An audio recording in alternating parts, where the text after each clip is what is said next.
Hi guys, my wahala no dey finish for APC members. Festus Keyamo don write petition to order for arrest of Mr. Peter Obi and Baba Ahmed Datti after telling them to go to court if they are not comfortable with the presidential results. Guys, Mr. Peter Obi has gone to court as an obedient child he is, but there is no peace in APC camp ever since Peter Obi went to court. Guys, watch this video, you will hear what Festus Keyamo open mouth dey talk, and don't forget to share your thoughts with us. I'm being joined by Mr. Festus Keyamo, Senior Advocate of Nigeria, Minister of State for Labour. Thank you so much indeed for joining us tonight. Thank you very much. And so let me begin by asking you, what prompted your, and if you can be specific, there must be something that annoyed or angered you, because you said you are doing this in your own personal capacity. You have written to the DSS, although the DSS has not granted your prayers. But what was it that moved you to that point? Well, let me start by saying that in this post-election period, campaigns are over. So normally we are torn between the extremes of, going full conciliatory in our tone, or, being as firm as possible, in asserting our mandate and our rights, to govern this country as given to us by majority of the voters. Now, we have been instructed by the president-elect, and you saw it even in his open letter, that look, we should begin the healing process. So this combative tone of now we adopted during campaigns, we ought to jettison all of that now and then begin to, stretch our hands out to the opposition. Remember, the moment the results were announced, I was the first, as the spokesperson of the campaign council, to say, look, don't taunt them. They are patriots, they are our brothers, they mean well for this country.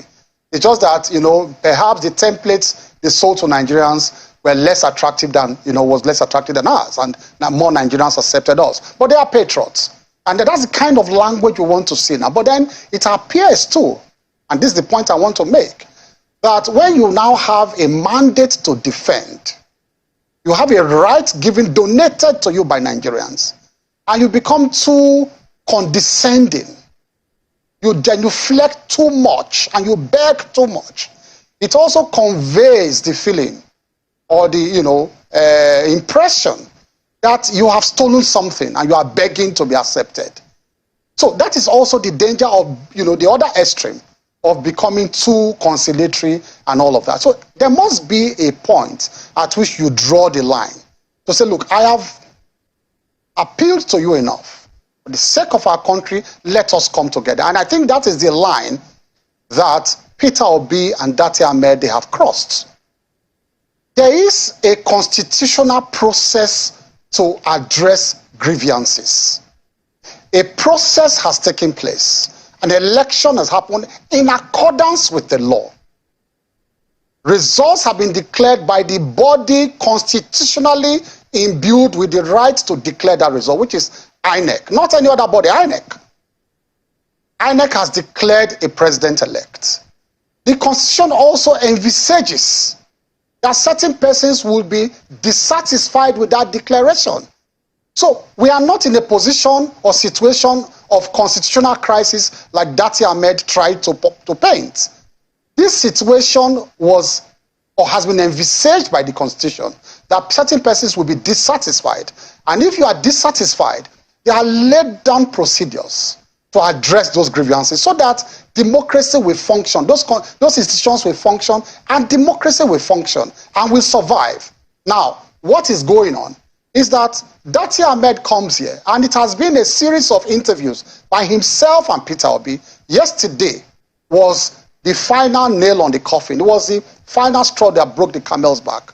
That somebody who wanted to become vice president of this country, of that level, would come here, sit before the world, and tell the world that he does not recognize a president-elect that has been declared by the Independent National Electoral Commission, and that the president-elect must not be sworn in, and that he does not even recognize, the process that they have, started in court. He does not trust that process, I mean.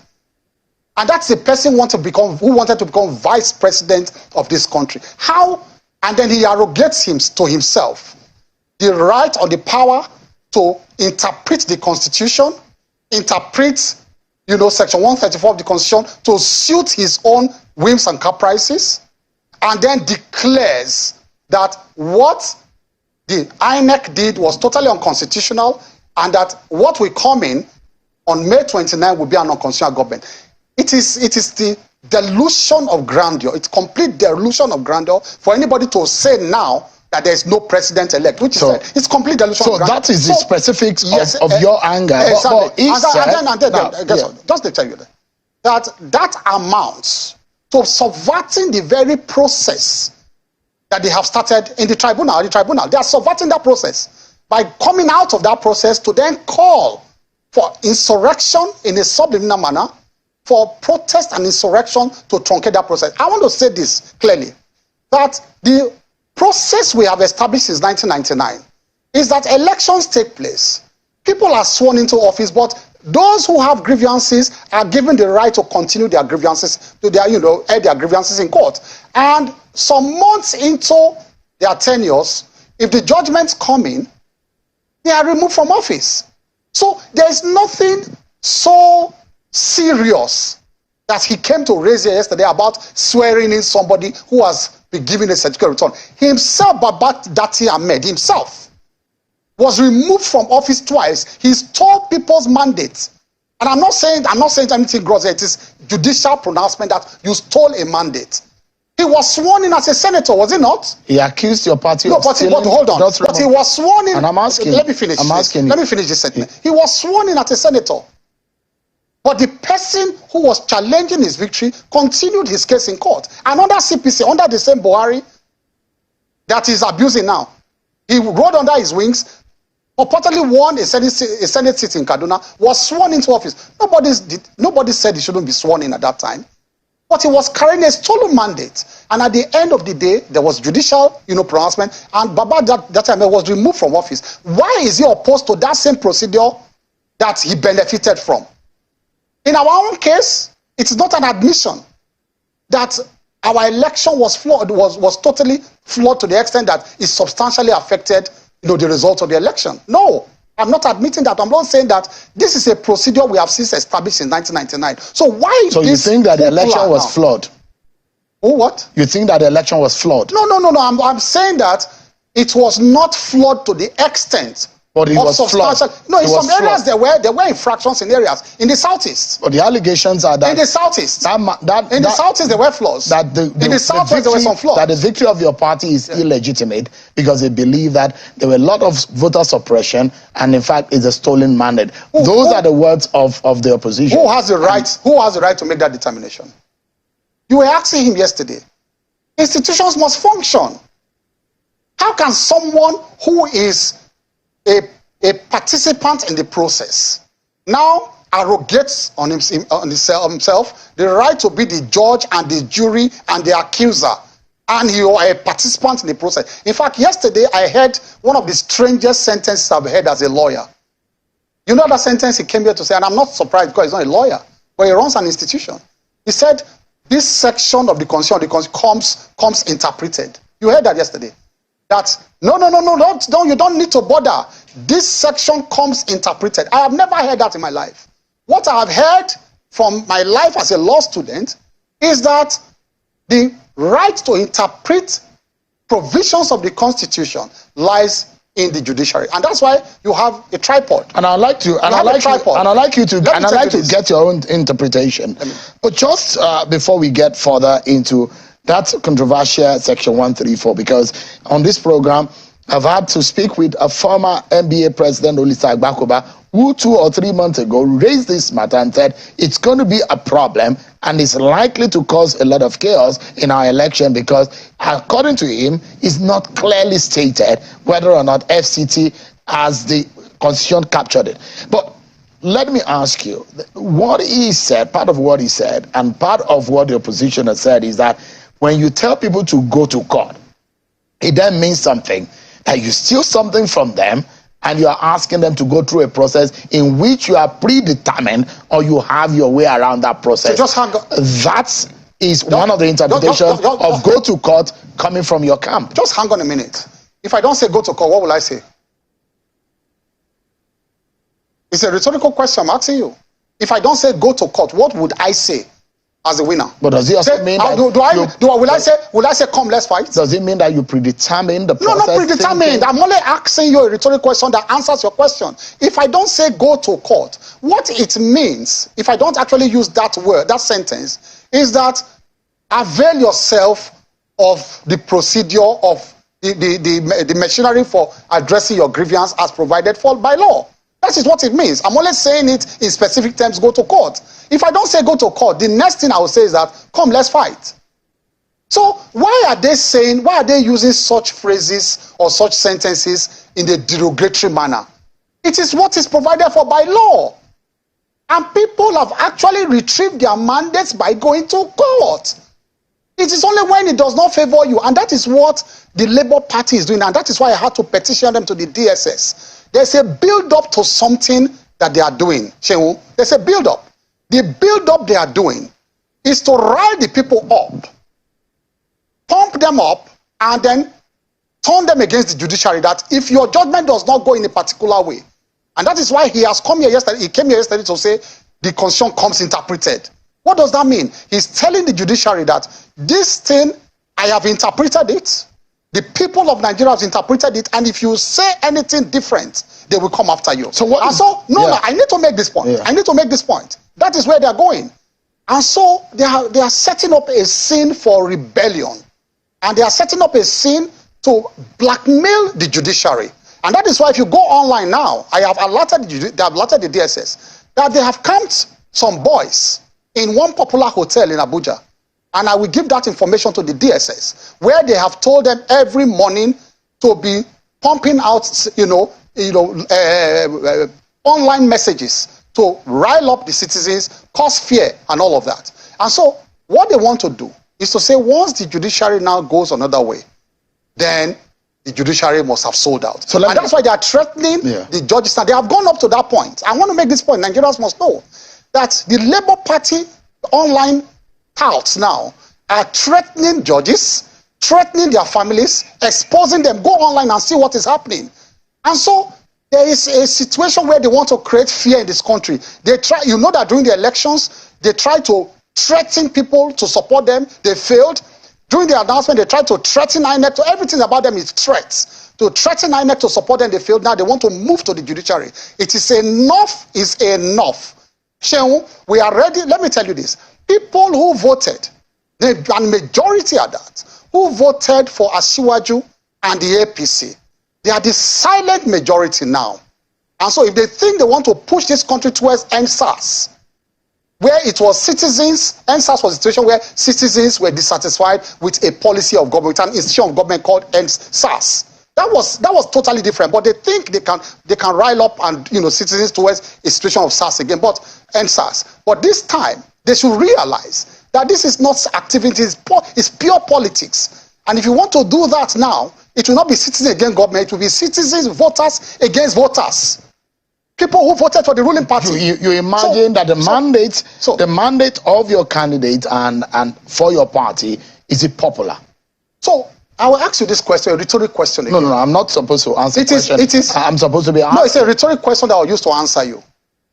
That Peter Obi, with the kind of message he preached, did he expect, in all honesty, a man who came third or saying the confessed, did he expect in all honesty to win in areas where that message did not, go down well with people? He was telling the churches, take back your country. Take back your country from where? Now look at the heat map of the votes. Look at the Nigerian map. Pick it up and look at the heat map of his votes. He succeeded in those areas where his messages sank in about Christians take back your country. He forayed into the middle belt where Christians are predominant and ended there. He could not go further than that place. Look at the heat map. And so the heat map exactly reflected the kind of message he he preached to people. So within the ambit of the law, I'll tell you this. Within the ambit of the law, if someone is hurt by a process and he lost out in the process, and he thinks that that loss was illegitimate, it was edged out illegitimately within the ambit of the law, does he not have the right under the law and the independence of mind to be able to speak out? Oh, there. But you don't say you don't recognize a legitimate government. That is treasonable felony. What Peter Obi and Datti Ahmed are doing is treasonable felony, and we must draw the line for them now. That is your interpretation. No, it is not. It is when it is the courts to when you don't recognize a legitimate government that has gone through the process and it is legitimate, and you say you don't recognize it, you want to live your own life, it is treason. And let me tell you this. That's how you interpret what Peter until Obi, the court now say... What Peter Obi, that is when they will defend themselves now. But you must be charged first. Do you understand me? You will be charged for that. That's what I'm telling them to do. I'm not interpreting. They will charge them for that. Charge them and go and defend yourself. Why you are calling on people to protest? That's the remit of the states to do this. Yes, that's what I'm saying. That's why I've submitted myself to process. Have I not? Did I come here to say I will go and arrest them physically? I'm a senior lawyer. I've instituted the process. I have started the process. And you see, what they are doing, let me tell you, they are living in a bubble of their own. Peter Obi, Datti, and his supporters, I'm saying this on air, they are living in their own bubble. They are not hearing the other voices of Nigerians who are saying, we hate your bigotry. We are not buying your message of Christian votes. We are not buying your tribalism. They are not hearing those voices. There are voices in this country. Say, oh, no, hold on. There are voices in this country saying we don't like those messages. But they are not hearing those voices. They are living in a bubble of their own. And they will hear those voices very soon if they continue with this nonsense they are doing. Right. As from now on, it's going to be propaganda against propaganda, word for word. We will meet them everywhere because Asiwaju has a mandate he will defend. And we're prepared to defend that mandate. And you politicians are not afraid of burning this country with the manner in which you have described it? Let me tell you this. Let me tell you why. If you want to push your supporters to protest, it is only where you are popular you can protest. So you are going to be burning the areas where you are popular. Do you want to tell Obi that I can call us protesters in Kanu? Can he call out protesters in Ekiti? Can he call out protesters in Ondo? Can he call out protesters in Borno? Can he call out protesters in Jigawa? Go and call them out now. Right. You can only call out protesters where they are popular. So you'll be burning areas where you are popular. That is where you can burn. Let me pause you for a moment. I will take, we'll pay some bills and we'll come back to the conversation. And I'd like to know your own interpretation of Section 134 in also looking at Section 229. These are some of the issues that have been raised yesterday, and I get your reaction to those issues. Stay with me, everyone. We'll be right back. Thank you so much, everyone, for staying with us. Let's bring these news quickly to you about the activities of the People's Democratic Party and some disciplinary measures that have been taken. We understand now that the former governor of Ekiti State and the former SGF, former Senate President Pius Ayim, alongside Governor Fayoshe, Professor Itavaya, and Aslam Aliyu have been suspended by the People's Democratic Party. Governor Autumn of Benue State has been referred to the National Disciplinary Committee. We're getting more reactions on that and on Channels Television News at 10 and more stories on that. Let's continue our conversation with Mr. Festus Keyamo. Thank you so much indeed for your time. Thank you. Let me take you to Section 134. My guest yesterday was saying... Before I just go there, just for 1 second, to mention this. That it is important we mention to Nigerians that there has been no time where Labour Party has come up with alternative figures that they got from polling unit to polling unit. That is very important before we delve into Section 134.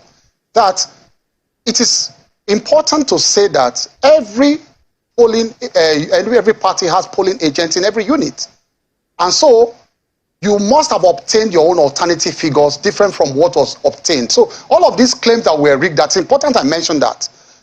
So that we don't finish the program without mentioning that to Nigerians, that the basis for all of these agitations is not even there at all. There has been no alternative figures they are brought to Nigerians. So your party, you have your own figures now?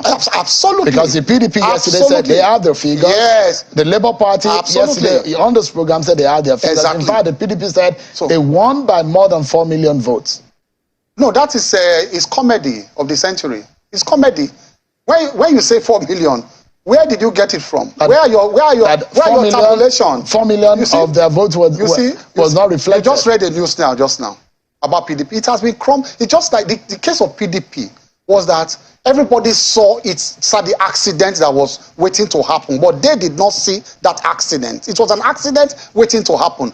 Turned straight into 3. Even the small one that was left was also further depleted by G5. How did you expect to win? So for Labour Party, coming back to Labour Party, they just come up, like Datti Ahmed said yesterday, all they have done since, like the PDP has done to just manufacture a figure that we won by this, is to just manufacture big emotive words to sway everybody to say the election was a sham, it's a disgrace, it's a disaster. These are just emotive words without tying them to factual evidence. And nobody is bought by all that again. What they just want to do, Datti Ahmed and is to pose as some kind of Rambo that have come to save Nigeria.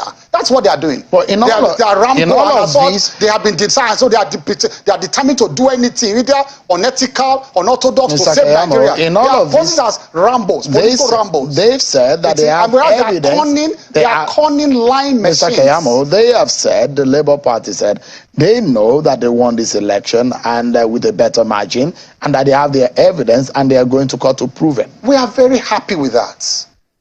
We are happy. It's because I'm in cabinet now that you will not see me appear on the first day in court. But after May 29, on May 30th, you will see me. I'm working with the team. You will see me in court. The law is against my putting on my wig now as I'm cabinet, but I'm working with the team. So on May 30th, you are going to see me in my wig and gown in court. So I know the facts we have. I'm not going to reveal everything. And I'm very sure that I know the facts we have. You have seen you have seen the petitions. You have been seeing reactions. Of course. And not only the election matter. That in fact there are matters that have been raised bordering on the capacity and the qualification of your candidate to even run for office in the first place. I don't want to impugn the judiciary here. Even if I would have used the word laughable. But it is important for me as a senior lawyer not to ridicule the judiciary. But at the end of the day, like I said, I tweeted a few days ago, I said, I'm excited about this petition. Why am I excited? Because those issues we shouted and tried to explain to Nigerians during the elections, that these things were useless allegations, you will hear from the judiciary, you will hear from their law lords loud and clear now when they give their judgment. And call me back. Keep this tape. Call me back after the judgment has been given. We all know law. We all know the law. Even the opposite side, they know too. Some of them have called me and said, Festus, now we just do our work. They told me. Are you predetermining what will come out of the No, I'm not courts? talking. I said, that's why I said I will not impugn on them. But call me back after the judgment and say those simple issues we have tried to explain to Nigerians, they will be exposed. And I'm excited these things have been brought to their petition so that we can have final judicial determination of those issues. All right. You will see them. Let me take you to section 134, and I'd like to get your own reaction. So if you can put it on the screen. And this is what section 134, subsection 2. And clearly what it states about how an election of 2 or more people in an election for the presidential race will be determined. A candidate for an election to the office of president shall be deemed to have been duly elected where there being more than 2 candidates for the election. The first instance is that he has the highest number of votes cast at the election, and the B part says he has not less than 1/4 of the votes cast at the election in each of at least 2/3 of all the states in the federation and the Federal Capital Territory, Abuja. That is where the controversy came. What is your own interpretation? You know, Sean, you want me to expose our briefs here now, but I will give you a small expo because here I will not start arguing our case. But let me give you one small expo.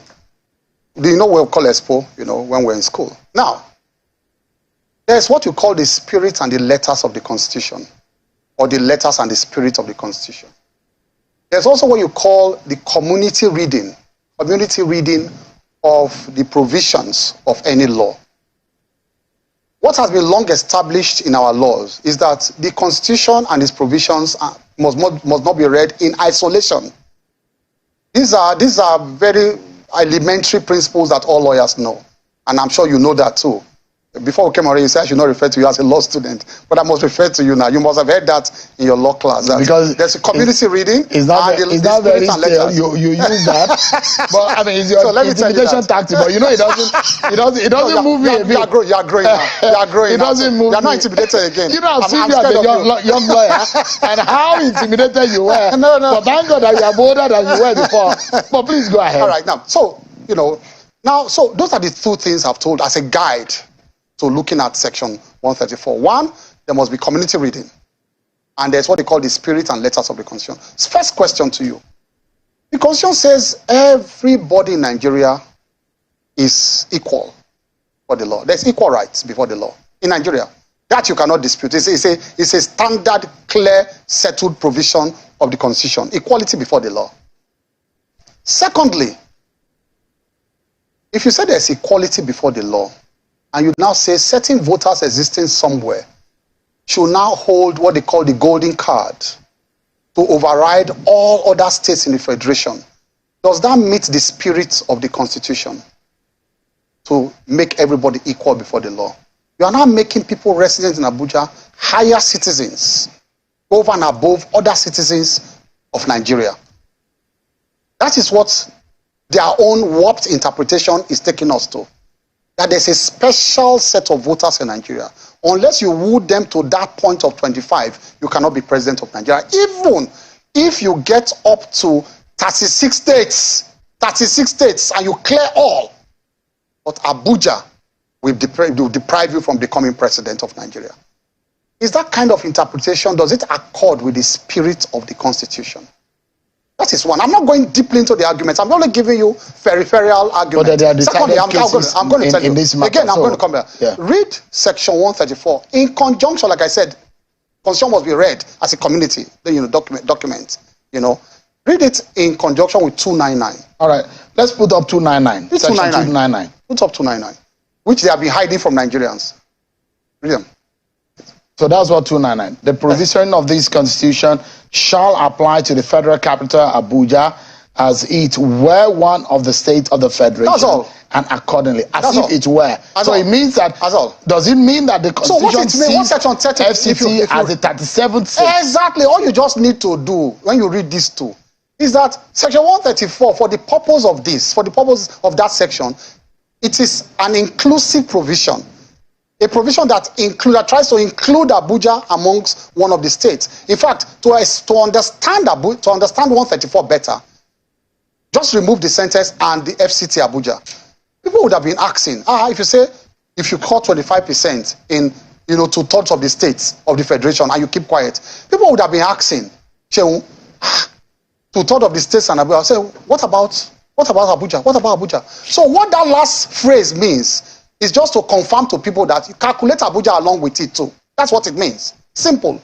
So, in practical terms, let me break it down for Nigerians to understand.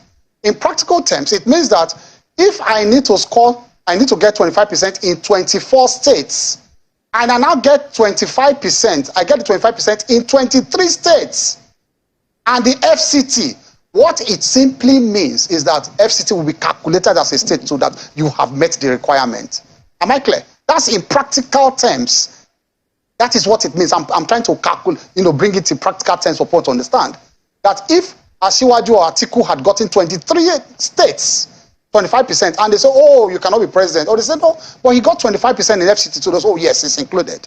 It should be treated as a state too. So what it means is not to elevate Abuja and to treat it separately as an elevated to a status higher than the state. In fact, their interpretation that they are bringing to section 134 is an interpretation that even negates the spirit and letters of that particular section that even tries to include Abuja among the states to be calculated. Now, the corollary to this is Washington, D.C. Go and look at the constitutional development of America. Washington, D.C., is not one of the federated states of America. It's a federal capital territory. And so before... fighting for statehood. Exactly. Before 1961, the voters in America were not allowed to choose electors, which is the electoral college that determines America's president now. But in 1961, I think it was by the 23rd Amendment of 1961, that they now brought, DC in, and they said, they can now choose, I think, 3 electors or so to now take part in the electoral college. So that is the meaning, that they were agitating to be treated as one of the other states. So our constitution, therefore, without waiting for that agitation, they adopted, what Section 134 did was to adopt the 23rd Amendment of the American Constitution. That's the meaning. We are going to go into it, history when we argue our case in court. It draws its strength from the 23rd Amendment of the American Constitution that says, treat DC as a state for the purpose of electors. That is what it draws it from. So Datti yesterday has said, yes, it might be dangerous for your candidate and the president-elect to be sworn in if there is no clarification and settlement on this provision of the Section 134. What other pathway do we have to douse this tension? There is no tension. The tension is in Baba Datti Ahmed's mind. Tension where? He wants to come to Eagle Square or do what? What is he saying? What is Datti Ahmed saying? That what? That INEC should have gone what? Should have stopped announcement to go to court first? If the lines if the likes of Mr. Bakoba have raised this issue, your candidate is like Bakoba Supreme Court. Your candidate did not. You keep quoting my very respected fellow. Hold on. But he has raised respected fellow. But is it Supreme Court? Did you hear views of other senior advocates too? He's my very good senior brother. But you keep going back to Oligarch. What is Oligarch? It's one of those who have raised it. But the other issue, the other lawyers who have said is nothing. What's them too now? Am I not a senior advocate? So what's the meaning of this? But the question is that, as it is, your candidate... So the INEC should have waited, Keyamo, should have stopped announcement to go to court. Calm down, Mr. Keyamo. Your candidate did not make 25% in FCT. Just like the PDP candidate. No. Just like Labour Party don't make 25%. In more than 17 states too. In fact, he didn't make 25% in 15 states. And now he wants to now rub shoulders with us that didn't make 25% in what? In FCT and 6 other states. We got 30, we got 30 states, you know that? The two of them, Obi and Atiku, did not even make the 24, and they are claiming they want to be president. Obi was the worst. He got 17, 25%, 17. And even look at the national spread of the votes. To even say who qualified to be president. Listen, by the manner of their campaigns, Obi made 9 states in the south and made 3 in the north central. He didn't even go to the core north. Atiku Abubakar got 9 states in the north and made 3 in the south. It was only Asiwaju that got 6 in the north and 6 in the south. That is the balance that Asiwaju brought to this, to this campaign. Again, it was only Asiwaju that got at least 1 state in each of the in 5 geopolitical zones. It was only in the southeast Asiwaju did not get 1 state, but Asiwaju won at least 1 state in all the 5 geopolitical zones. Right. Again, Asiwaju came first in 3 regions and came second in 3 other regions. He never came third anywhere. Obi came first in only 2 regions. Atiku came first in only 1 region. So who had the spread? Who had the acceptability of Nigeria? Those are the people that are waiting for them. Your candidate perhaps from analysts say, look, that is the that's the lowest margin or percentage of vote any elected president has had since 1999. Democracy at that point, it says that you don't have to have the highest vote in history. You also have the highest vote in that election. That is democracy. Mr. Festus Keyamo.